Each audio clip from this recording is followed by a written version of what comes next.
selamat pagi kerabat Unima. Pagi ini Aira sudah kedatangan narasumber dari KPU Kota Magelang. Lebih tepatnya nih ada Bapak Bambang Eskom, seorang anggota KPU di Kota Magelang ya, dan juga dari Divisi Sosialisasi dan Pendidikan Pemilih, serta kehadiran praktisi yaitu dosen Ilmu Komunikasi Unima, ada Bapak Dwi Hantoro. Selamat pagi Pak. Selamat pagi Mbak.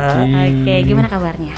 Alhamdulillah sehat. Sehat ya, kayaknya luar biasa sekali. Sehat, meskipun di luar mendung ceria ya Pak ya. Iya. Gerimis ceria Mbak. Ceria. Ya kerabat Unima, kita bakal berbincang santai seputar pemilihan gitu ya. Ini terutama buat teman-teman pemilih yang masih awam atau pemilih pemula, harus disimak karena kita akan membahas seputar mengulik media sosial sebagai sarana kampanye dan sosialisasi. Seperti yang kita tahu, memang saat ini kekuatan media sosial untuk mempengaruhi masyarakat didasarkan secara eksklusif pada aspek sosialnya, dan ini berarti interaksi dan partisipasi yang bisa dilakukan melalui kampanye. Wah, kekuatannya semua luar biasa ya. Kampanye sosialisasi pada dasarnya adalah penyampaian pesan-pesan atau informasi dari pengirim kepada halayak.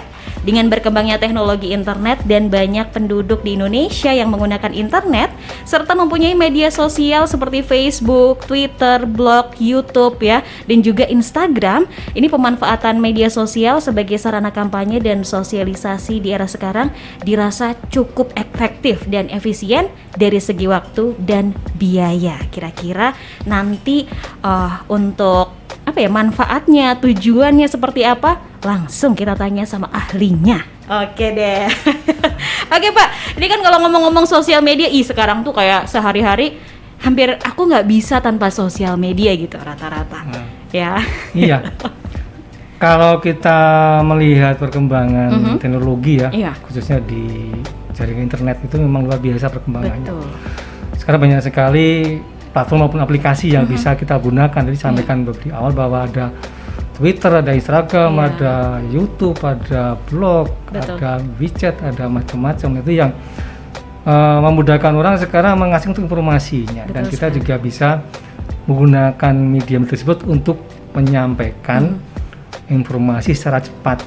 Dan itu juga sangat hemat biaya dari segi biaya maupun dari waktu. Jadi orang kan mudah, ya katakanlah dimanapun, siapapun, kapanpun, dengan perkembangan internet ataupun aplikasi ini sungguh luar biasa kita bisa mengaksesnya. Iya, bahkan dari dulu yang hanya foto aja sekarang udah video. Saya nonton dari video-videonya dari KPU Kota. Iya. Keren loh Pak, keren. Sekarang kita bikin kita pun juga mau kerjakan dari TikTok juga ini. Iya, Mas keren Hantoro. Loh. Saya kalau lihat TikTok video reelsnya itu keren loh Pak. Kita juga di situ kemarin kan.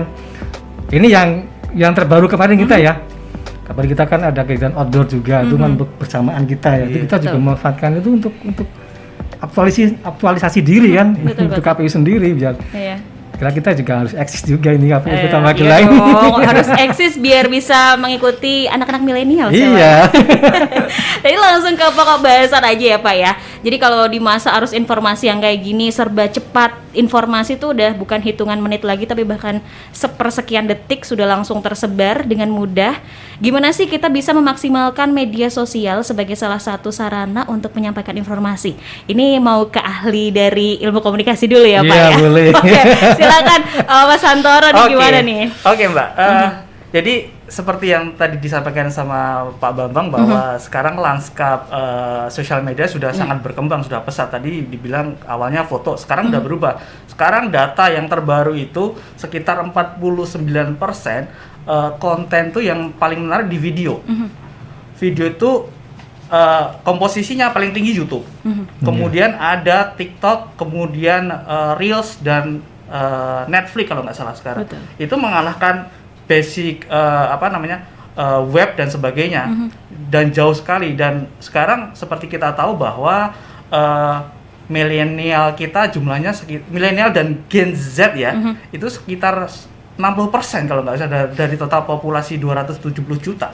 Jadi anak muda nggak bisa jauh dari HP, anak muda nggak bisa jauh dari konten dan sebagainya. Dan itu harus dimanfaatkan baik dari, kalau untuk bisnis ya bisnis, kalau untuk pemerintah mungkin untuk sosialisasi program dan sebagainya itu memang harus benar-benar digarap, nggak bisa setengah-setengah kalau mau terjun gitu. Betul. Begitu Mbak? Iya, oke, dari KPU Magelang sendiri gimana ya? Untuk Kalau kita sebagai lembaga publik ya Mbak, kita kan harus juga mengikuti perkembangan.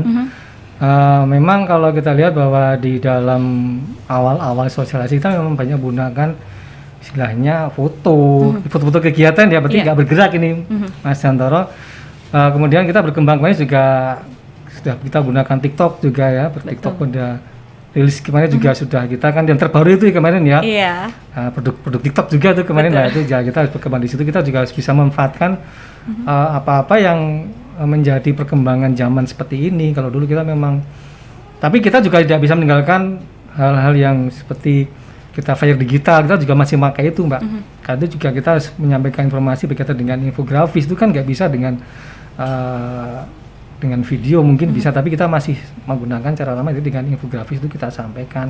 Seperti kemarin kita rilis untuk DPP juga kita masih infografis ya, kita ada 92.400 sekian ribu untuk pemilih yang terbaru dari rilis November kemarin itu juga harus kita sampaikan infografisnya. Jadi yang kita memang kita juga harus banyak belajar juga ini Mbak, berkembang, kita mengikuti kegiatan-kegiatan di media sosial yang bagaimana, apa sih yang menjadi tren sekarang itu yang harus kita ikuti. Betul. Jadi jangan sampai kita ketinggalan lah.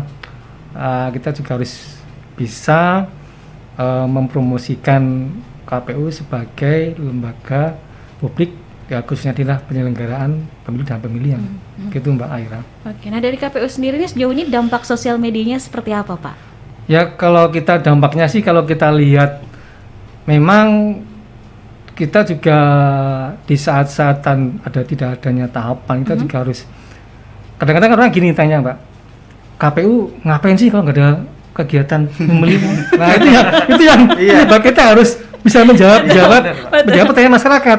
Nah itulah makanya karena kita nggak ada kegiatan tatap muka, nggak ada kegiatan berkumpul dengan masyarakat. Nah, inilah yang kesempatan kita untuk ternyata kita punya kegiatan. Nah, kita manfaatkan media sosial. Betul. Dengan kegiatan-kegiatan yang ada, kita sampaikan. Kita tuh tidak tinggal diam aja. Kita punya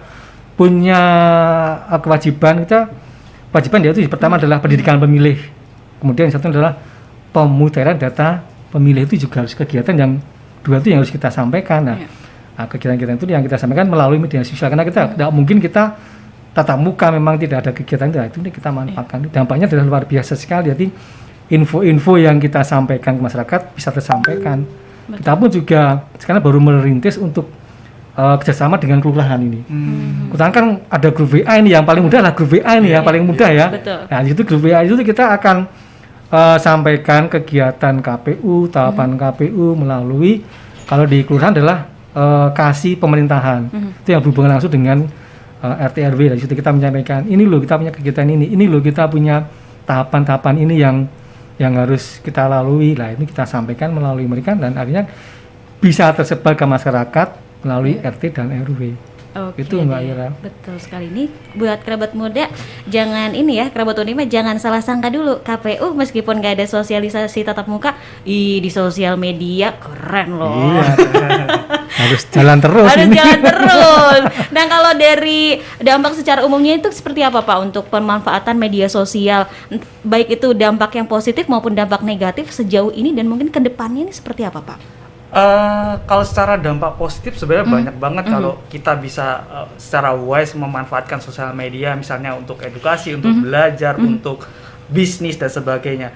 Tapi sekarang juga banyak sekali dampak negatifnya. Kemarin mungkin baru-baru saja ya yang Instagram yang kayak challenge suruh nyebutin nama kecilnya. Oh ya kan? Itu yang kemarin kan sempat terjadi penipuan habis itu karena memanfaatkan nama yang sudah disebutkan di Instagram itu. Akhirnya kena penipuan di telepon dan sebagainya. Yaitu bahayanya sebenarnya ketika ranah-ranah privasi langsung diumbar. Nah, sebenarnya kita sebagai pengguna sosial media harus lebih wise, lebih oh ini nanti bahaya. Ya filternya kita sendiri sebenarnya nantinya. Betul.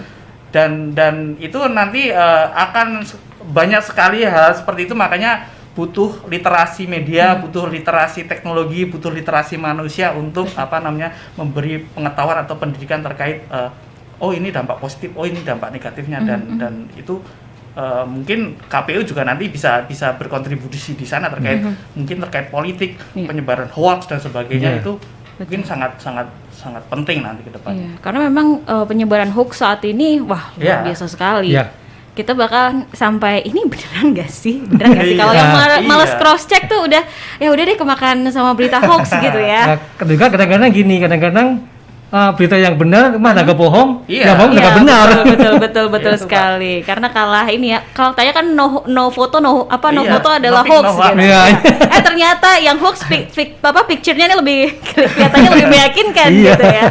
Oke, Kerabat Unima, Aira masih mau ngingetin nih buat kamu yang mau ikutan join, langsung aja bisa WhatsApp atau SMS di 0811 2533 876. Silakan tanya-tanya karena di sini ada 2 narasumber yang expert banget di bidangnya, terutama dari KPU Kota Magelang. Ini kalau kamu punya pertanyaan seputar pemilu ya kan yang akan digelar nanti tahun 2024, betul ya Pak ya? Iya, nanti langsung aja kirim ke sini, ditunggu sampai jam 11 siang aja. Dan nggak cuma itu aja, nanti ada giveaway untuk 5 penanya terbaik nih. Aira sudah ada 5 di sini. Wow. Nanya doang dapat hadiah. Nanya doang dapat hadiah. Iya, udah tambah pintar dapat hadiah. Oke deh. Kita rehat dulu sejenak. Yang pastinya kamu di sini aja, jangan kemana-mana, tetap di CSR Unima Talk Show. CSR Unima Talk Show. Wujud kontribusi sosial, ekonomi, serta pembangunan masyarakat bersama KPU Kota Magelang. Ya, Kerabat Unima masih di talk show interaktif bersama KPU Kota Magelang dan juga narasumber kita Pak Bambang dan Mas Hantoro. Ini tadi sudah membahas seputar ini ya, keramaian dan juga perkembangan dunia sosial media yang digunakan untuk kampanye dari tahun sebelumnya dan nanti kira-kira kedepannya seperti apa. Nah, kalau udah ngomongin soal dunia sosial media ini kan seperti dunia yang hampir batasannya tuh kita nggak tahu gitu ya, temboknya mana, terus juga pintu gerbangnya mana. Nah, kira-kira nih Pak, sebagai penyelenggara pemilu gitu ya, sudah ditetapkan seperti apa sih kalau yang boleh tuh nanti gimana, yang nggak boleh apa, sanksinya apa untuk para peserta pemilu sendiri?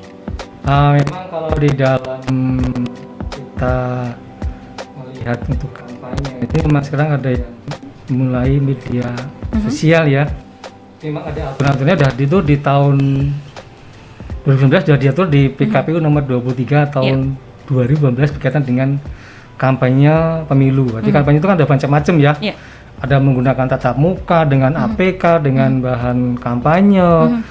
Kalau dulu sebelum pandemi kan itu mengundang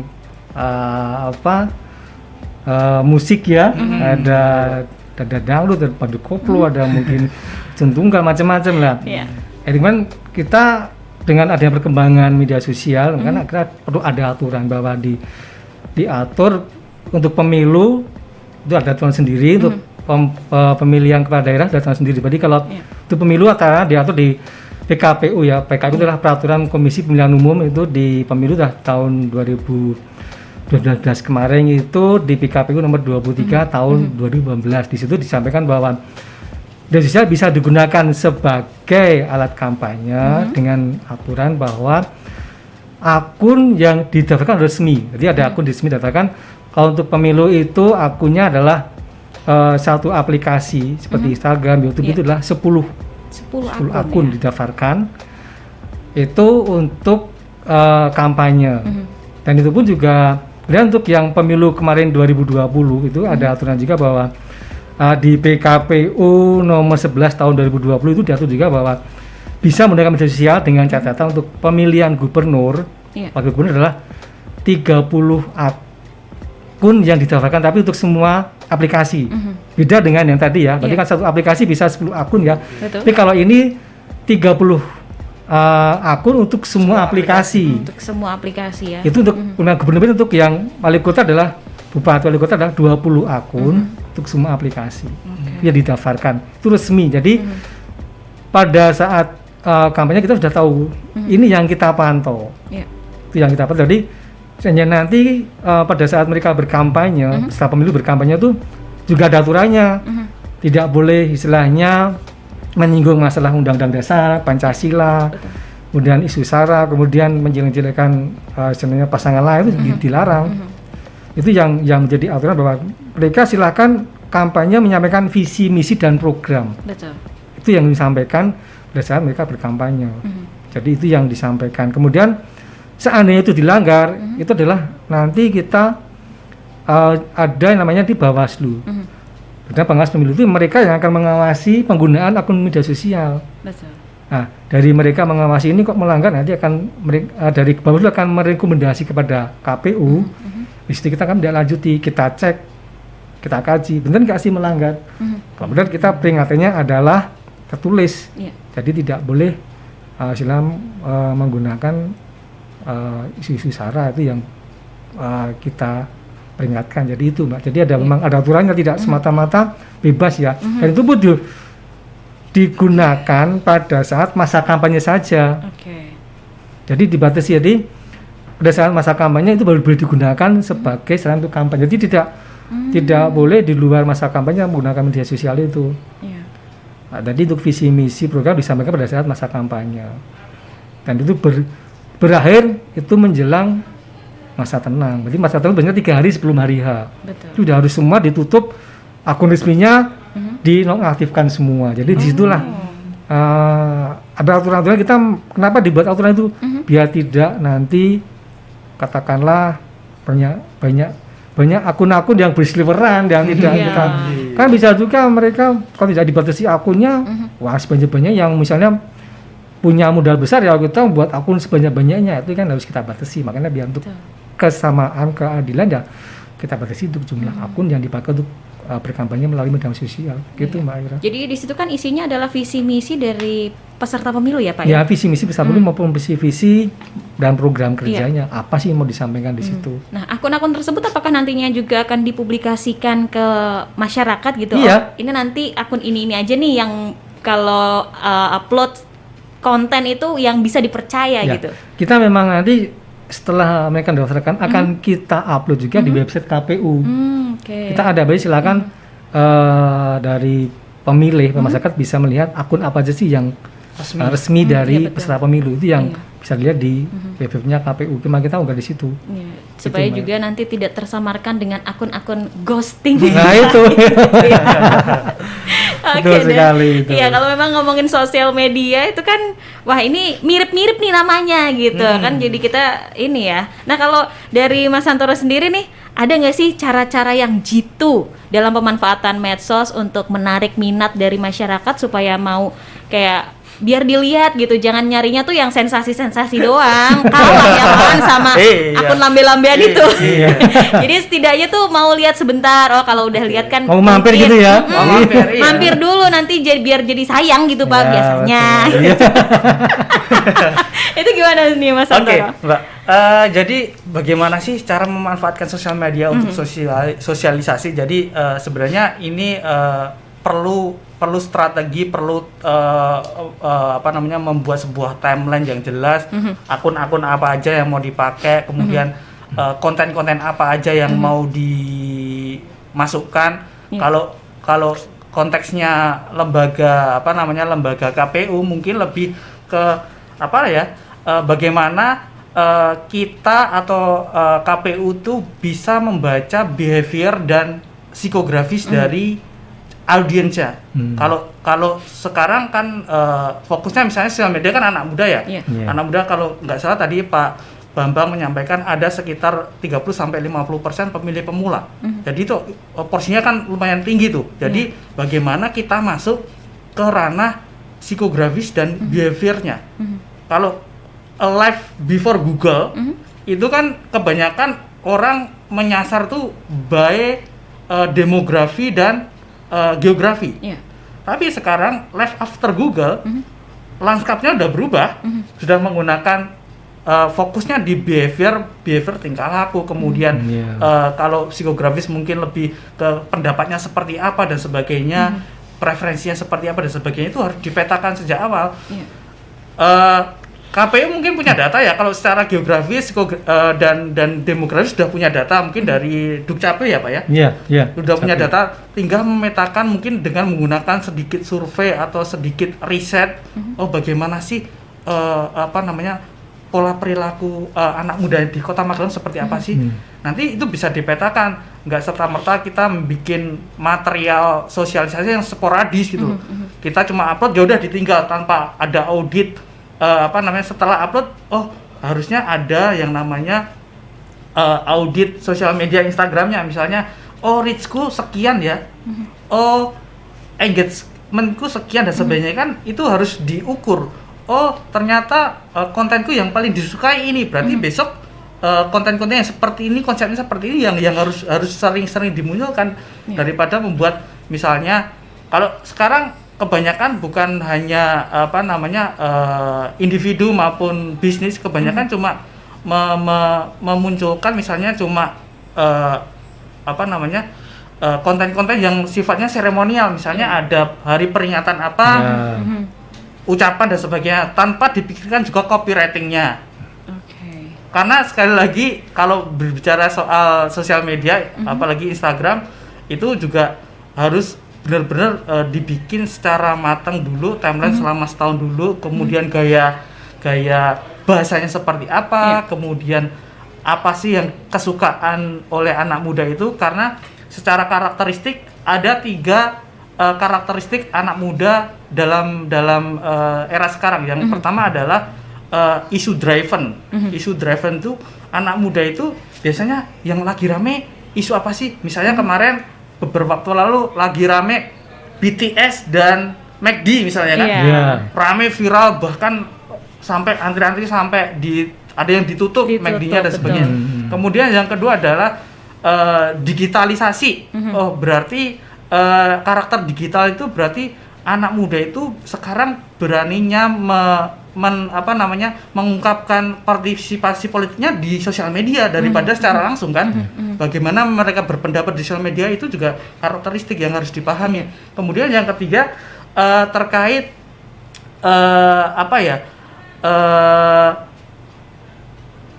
istilahnya lebih ke timelinenya, waktu itu juga harus benar-benar diperhitungkan. Jadi setiap mungkin KPU mungkin punya timeline tersendiri, punya prime time tersendiri. Jadi tidak jam 9 atau jam 6 pagi atau jam 6 malam dan sebagainya. Mungkin punya prime time sendiri, dan itu bisa dilihat dari akun Instagramnya KPU. Jadi itu bisa dipantau. Oh, aktivitas followerku itu ternyata jam 3 sore ya, ternyata itu bisa dilihat, dan itu bisa dijadikan sebuah bahan untuk membuat sebuah strategi. Itu udah hanya dari segi Instagram ya, belum podcast, belum Facebook, banyak sekali belum TikToknya ya, belum TikToknya, belum Reelsnya, betul. Video itu yang harus digarap sebenarnya. Jadi tiap akun itu punya habit sendiri ya. Habit sendiri. Ini kalau misalkan untuk kayak sampai jadi lupa. Untuk kayak misalkan nih, kalau kita mau menggarap sebuah sebuah konten itu ya, itu setidaknya memang haruskah kita menyiapkan timeline itu tidak hanya untuk 1 hari 2 hari, apakah itu perlu juga untuk persiapan jangka panjangnya gitu Pak? Iya, Mas. Kalau pengalaman saya, saya beberapa juga mengelola akun sosial media, jadi bikin timeline tuh kalau program ya 1 tahun dulu. Oh, 1 tahun justru ya. Atau bisa 3 bulan nanti dievaluasi. Kalau yang mau sekalian tapi 1 tahun, tapi by riset dulu ya. Riset dulu konten-konten apa aja yang tadi saya sampaikan, behaviornya apa, grafisnya apa, baru nanti kita bikinkan timeline. Dan sekarang mudah kok bikin timeline, ada aplikasi yang memudahkan. Kemudian ketika kita tidak bisa upload tiap hari, ada banyak aplikasi yang kita manfaatkan secara otomatis, nanti jam 6 langsung upload sendiri. Ada. Jadi nanti captionnya seperti apa, nanti ada aplikasi juga yang bisa membantu untuk bikin caption yang sesuai dengan konten dibikin ya. Konten yang dibikin. Kemudian ada juga permainan hashtag atau tagar, tanda pagar itu juga ada. Misalnya kita mau menggunakan tanda tagar seberapa banyak. Kalau nggak salah sekarang tuh kemarin Instagram itu mengeluarkan maksimal tuh 30 Iya. 30 tanda tagar, tapi ternyata sekarang tanda tagar tidak seefektif yang dulu. Sekarang mungkin kebanyakan kalau saya melihat beberapa case itu mungkin yang maksimal cuma 5 tanda tagar yang spesifik, karena tanda tagar itu menandai oh ini masuk kategori berita apa sih ya gitu kan. Kalau mencari di Instagram atau di itu kan pakai tanda tagar hashtag apa gitu kan langsung muncul. Itu paling sekarang cuma 5, tidak lebih dari 30 gitu. Begitu Mbak Aira. Iya, kalau untuk challenge sendiri nih, kan di sosial media berseliweran challenge gitu. Itu apakah itu juga efektif untuk menarik perhatian? Kayak giveaway, challenge-nya ini nanti dapat giveaway ini. Kayak kita nih, kita kan punya giveaway. Kalau giveaway menurut saya juga itu sekali 2 kali nggak masalah. Kalau nanti misalnya terlalu sering dan terlalu sporadis mainnya tiap pakai giveaway dan sebagainya, mungkin itu orang cuma akan mencari giveaway-nya sosialisasi. Betul. Bahayanya itu kalau challenge tadi yang disampaikan ya ada challenge-challenge yang menarik yang bisa mengengage menarik audiens tadi misalnya kayak yang tadi yang sebutkan nama kecil, oh ternyata banyak yang make, tapi kan itu bahaya kalau kita nggak benar-benar detail. Kemudian kemarin ada challenge yang menarik, misalnya masukin pensil ke dalam gelas, itu challenge. Mungkin hal-hal semacam itu yang mungkin bisa diadaptasi atau bisa diikuti oleh lembaga atau misalnya KPU untuk membuat challenge juga yang walaupun receh tapi anak muda juga harus tertarik gitu loh. Betul. Kayak sejauh mana kamu kenal pasangan calon yang mau dipilih gitu ya Pak ya. Oke deh. Ini panjang sekali kalau dibahas sampai dikupas tuntas ya. Tapi nih Pak Bambang, terakhir nih, ini pertanyaan terakhir dari Aira. Kira-kira kalau misalkan kita kan udah nggak dibatasi ya, bukan nggak bisa tapi dibatasi untuk tatap muka. Apakah ini untuk beralih ke sosial media berpengaruh nggak sih Pak untuk esensi dari kedaulatan rakyat sendiri di pemilu gitu? Sebenarnya gini kan, kalau kita melihat bahwa terutama di masa-masa pandemi ini memang tatap muka dibatasi sekali ya. Itu sangat pengaruhnya luas sekali. Karena apa? Karena di media sosial kita pun bisa apapun. Kita bisa apapun. Betul. Baik mengunggah yang negatif, maupun positif, bisa apapun. Nah, di sini Bapak yang kita harus perhatikan bahwa di dalam masyarakat itu mencermati terutama untuk menjelang pemilu, itu betul-betul kita cermati bahwa berita-berita itu benar nggak sih? Jangan sampai nanti berita itu kita ikuti, kita lihat, kita percaya ternyata itu bohong. Itu kan bisa memegang kedaulatan masyarakat sendiri kan. Jadi nanti harusnya dia punya kedaulatan untuk memilih si A, tapi di situ tidak bisa memilih karena kan sudah termakan oleh berita-berita yang nggak benar. Nah itu sangat pengaruh sekali. Berarti esensi di dalam media sosial itu sangat pengaruh dalam kedaulatan rakyat, karena kan di situ fungsinya untuk mengkampanyekan, tapi di dalam kampanye itu ada hal yang tidak etik lah di dalam disampaikan itu, sehingga orang mempengaruhi masyarakat untuk harusnya katakanlah milih si A, ternyata di situ banyak sekali berita-berita yang menjelek-jelekan si A, itu harusnya tidak milih, itu kan kedaulatan kan terpengaruh. Tadi kan di sini Bapak kedaulatan pemilih itu kan sangat kita hargai ya, jadi mereka punya hak untuk memilih. Tidak ada paksaan, itu bebas memilih siapa saja itu. Maka di situ kedaulatannya sangat terpengaruh dengan adanya media sosial. Karena pada situ bahwa kalau kita melihat efektivitas media sosial itu banyak sekali sebetulnya dalam menyampaikan kegiatan dari si calon sendiri atau peserta pemilu itu kan katakanlah gini, kalau kita bisa melihat di Twitter kan itu banyak diskusi ya. Betul. Sampai aja di isu visi misi, ya kan pasti akan banyak tanggapan. Itu muncul diskusi, ya kan. Diskusi. Jadi kan walaupun kita tidak tatap muka langsung, tapi di Twitter kita bisa berdiskusi. Kita di situ bisa menyampaikan aspirasi kita. Betul nggak sih Pak visi-visi, jadi kan bisa.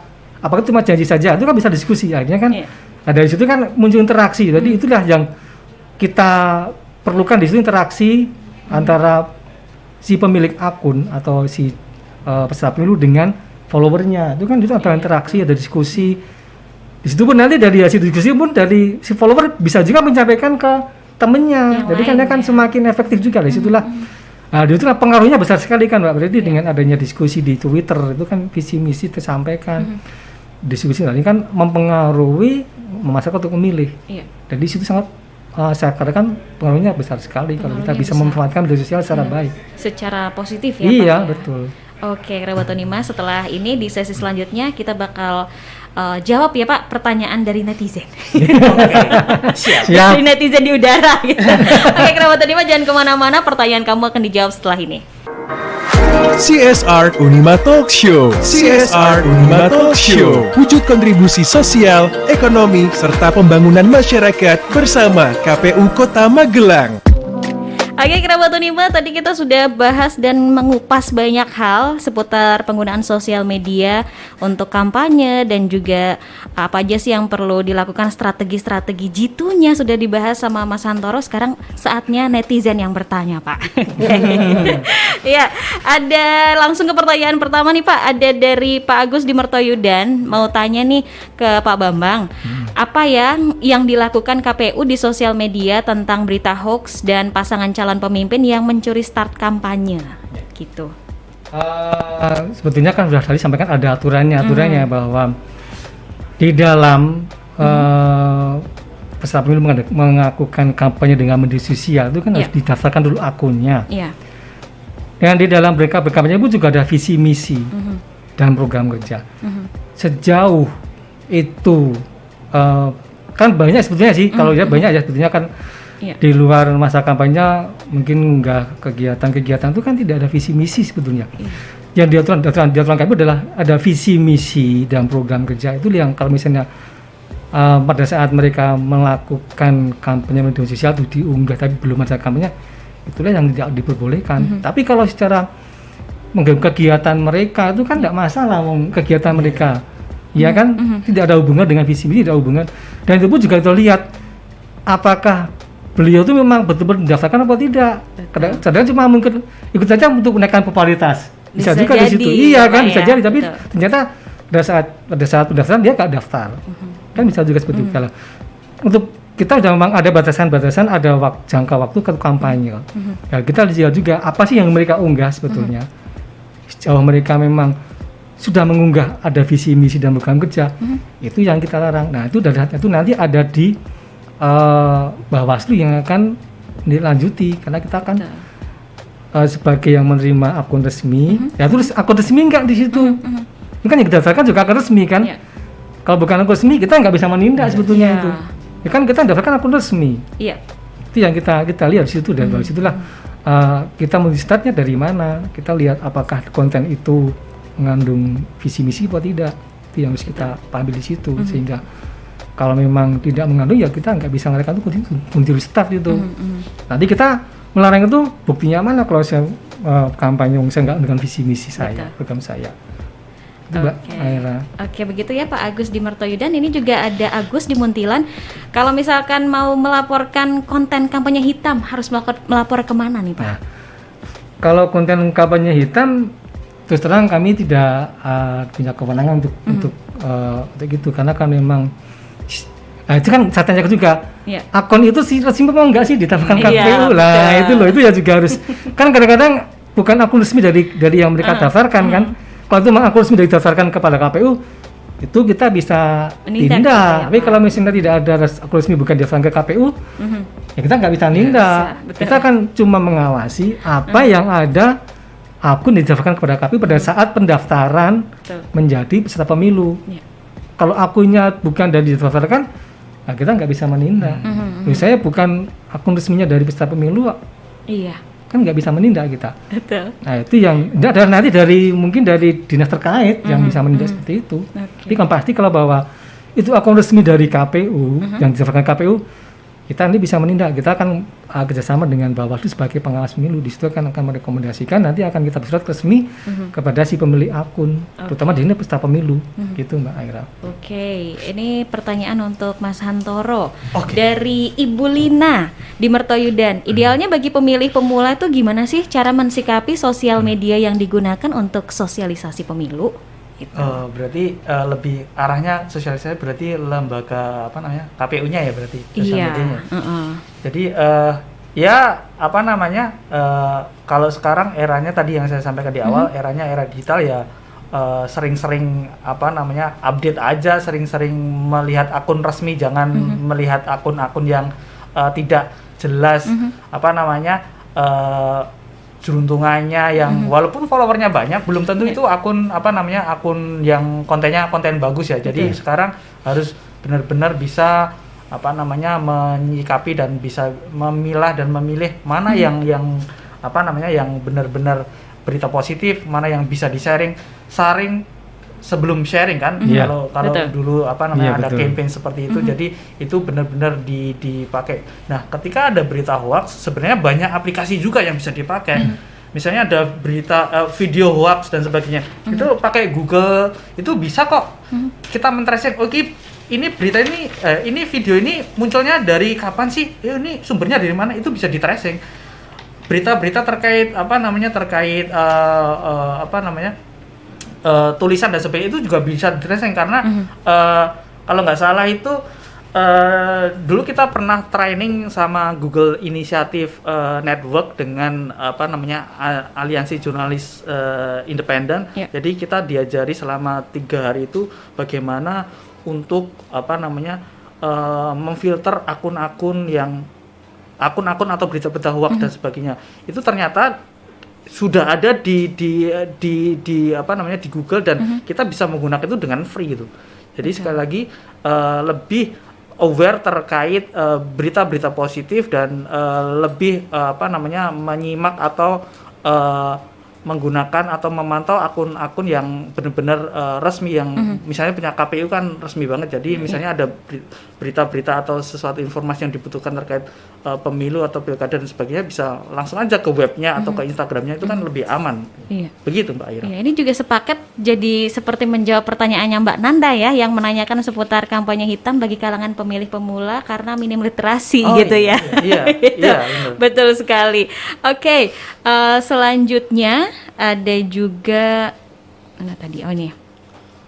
Selamat pagi untuk Unima. Dari Mas Rizal Metro ini mengenai media sosial yang saat ini menjadi alat atau sarana KPU untuk program kampanye dan pengenalan para calon.